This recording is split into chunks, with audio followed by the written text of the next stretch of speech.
ہمارے ذہنوں میں جو معیارات بیٹھے ہوئے ہیں وہ کیا ہے؟ کامیابی پیسے سے ہے، کامیابی جائیداد سے ہے، کامیابی کاروبار سے ہے، کامیابی شہرت سے ہے، کامیابی اقتدار سے ہے۔ یہ معیارات ہیں۔ جو جتنا دولت مند اتنا کامیاب، جو جتنا مشہور اتنا کامیاب، جو جتنا پاپولر اتنا کامیاب، جو حکومت پر پہنچ گیا کامیاب، جس نے بڑا کاروبار جما لیا کامیاب، جس نے بہت جائیداد بنا لی کامیاب۔ یہی ہے اصل میں ساری بس کی گانٹھ۔ جو تصور کامیابی کا ہوگا اسی کے مطابق آپ کی بھاگ دوڑ ہوگی، اسی کے لیے جد و جہد ہوگی، اسی کے لیے توانائیاں صرف ہوں گی، اسی کے لیے دن رات کی مشقت ہوگی۔ یہ ہے اصل شے جس کی یہاں نفی ہو رہی ہے۔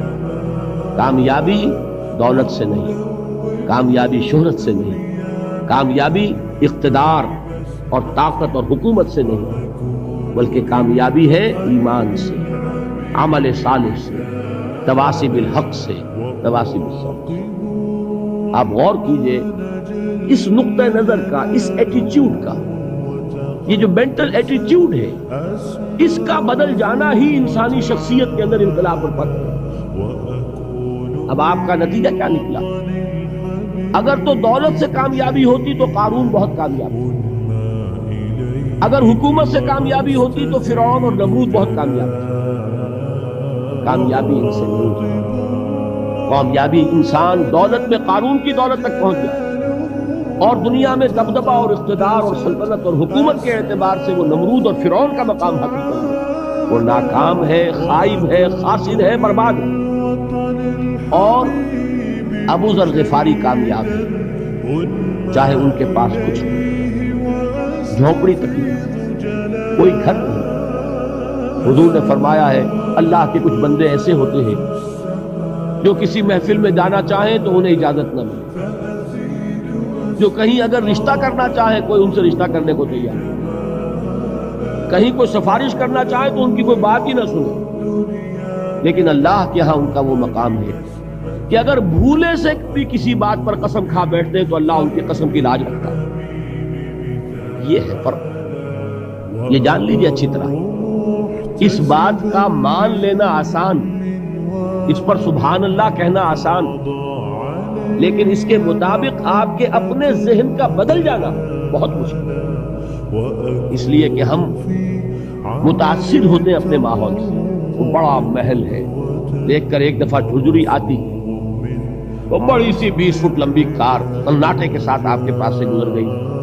ایک دفعہ اعصاب کے اندر ارتعاش ہوتا، محسوس ہوتا ہے بڑے یہ نصیبے والے لوگ ہیں، بڑے خوش نصیب، بڑے کامیاب، حالانکہ کچھ معلوم نہیں کہ یہی سب سے بڑی بدنصیبی ہے۔ ہو سکتا ہے کہ یہی سب سے بڑی ناکامی ہے۔ اگر ذہنوں میں یہ بات بیٹھ جائے کامیابی کس شے سے، یہی وجہ دیکھیے قرآن مجید میں بارہا آپ دیکھیں اولئک ھم المفلحون، یہ ہے لوگ کامیاب ہیں۔ آج یہ آپ نے نماز میں وہ آیات سنی، یا ایھا الذین آمنوا ارکعوا واسجدوا واعبدوا ربکم وافعلوا الخیر لعلکم تفلحون۔ اے ایمان والو، رکوع کرو، سجدہ کرو، اپنے رب کی پرستش اور بندگی کرو اور اچھے کام کرو تاکہ تم کامیاب ہو جاؤ۔ تو کامیابی کن چیزوں سے ہے؟ یہ ہے سب سے بڑا سبق۔ یہ ہمارے دل میں اگر بات بیٹھ جائے، ٹھک جائے، زندگی بدل جائے گی، صبح و شام بدل جائیں گے، نقشے بدل جائیں گے، بھاگ دوڑ کا رنگ بدل جائے گا، ویلیو سٹرکچر بدل جائے گا۔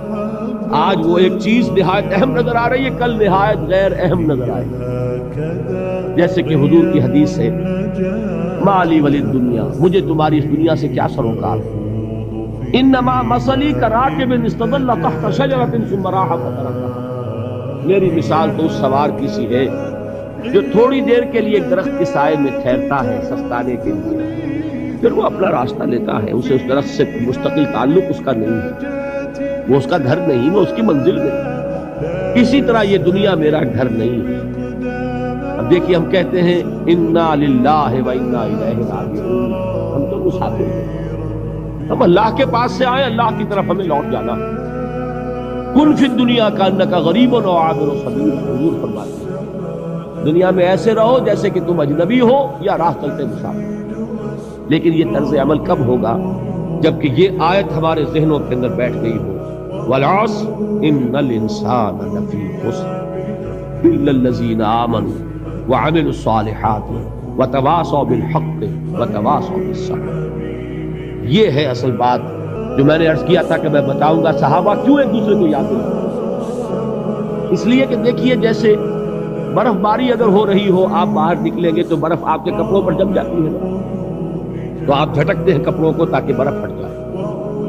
ہمارے ایمان پر اس دنیا میں رہتے ہوئے جب ہم متاثر ہوتے ہیں ماحول سے تو گردہ آ جاتا ہے، برف پڑ جاتی ہے، اس کو جھٹکتے رہنے کی ضرورت ہے، اور وہ جھٹکنے کی بہترین اور مؤثر ترین شکل یہی ہے کہ یاد رکھو کامیابی ان چیزوں سے نہیں ہے۔ چمک دمک جو ہے دنیا کی، یہ ساری چمک دمک جو تمہیں رجھا رہی ہے، جو تمہیں اپنے اندر گم کیے ہوئے، یہ لفظ گم پر اقبال کا وہ شعر یاد آ گیا کہ کافر کی یہ پہچان کے آفاق میں گم، اور مومن کی یہ پہچان کے گم اس میں ہے آفاق۔